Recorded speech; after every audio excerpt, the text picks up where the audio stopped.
Hi, this is Ninja Library. Hope all is well, and thank you for checking my page out and joining me on my reading adventure. Happy New Year! It is January 2026, and what I do on my page is review, reflect, and make recommendations on the books that I'm presenting. So, to kick it off, I did what you're listening to is a song I picked called "Taking Care of Business" by Watchman Turner Overdrive.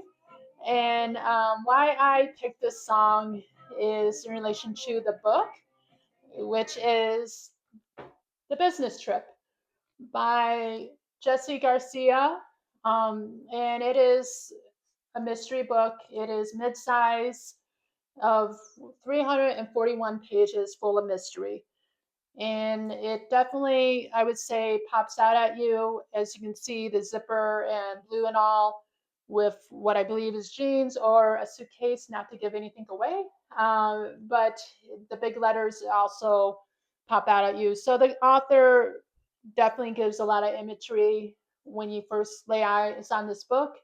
And I love that. I love the title connection to that the author gives in this book. You definitely will see that at the very beginning with the trip, the business trip.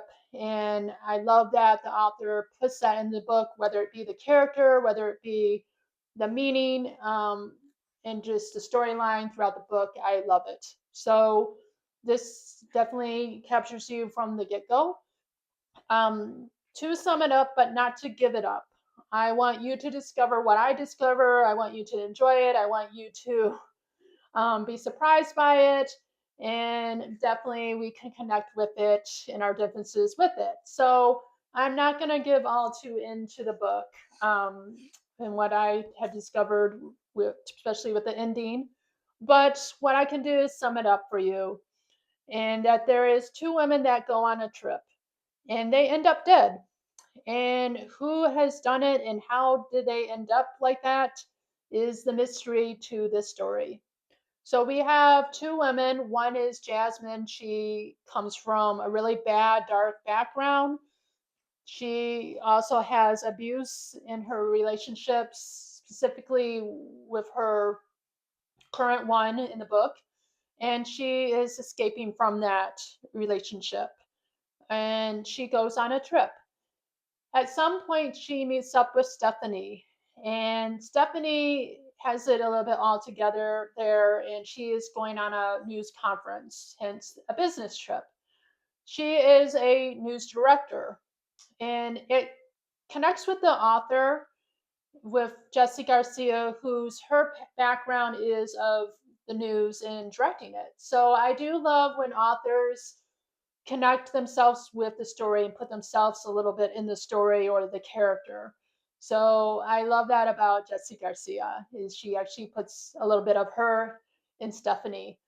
So Stephanie does go to this conference. At some point, she runs into another character, a very strong character named Trent, who has big ideals and another agenda other than the conference. And I'm not a big fan of Trent. That makes him stand out even more in his views of mental health, especially. But he does carry a bit of the story.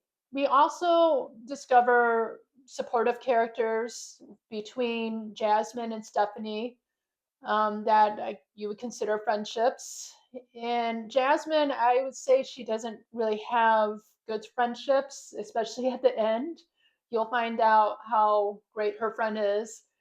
Also, with Stephanie, she does have a stronger support base, and she has a really good friend named Robert. He's a good guy in the book, and I really would have loved for her to expand on how much he gives her support, how much he looks out for her, and genuinely is engaged with her and her interests, and ignites that trigger of concern and gets her help in that sense, and is really supportive and a super good guy there. And he comes out through and through. But unfortunately, the author doesn't make him last and kind of dissolves him in midway there with the book. So, with that, the themes are escapism, identity, There is the abuse, friendship, and mystery all through it all. My recommendations in connection with this book would be The Girl on the Train by Paula Hawkins. It's a really good mystery. Also, Gone Girl by Gillian Flynn is a really good thriller, and the movie is phenomenal. So definitely check out those books in the movie. And all I can say is I hope to see you again, and let me know what you think. And your recommendations are always welcome. And I hope to share the good, the bad, and finding the great read all over again and again. So happy 2026, and hope to see you again. Thank you.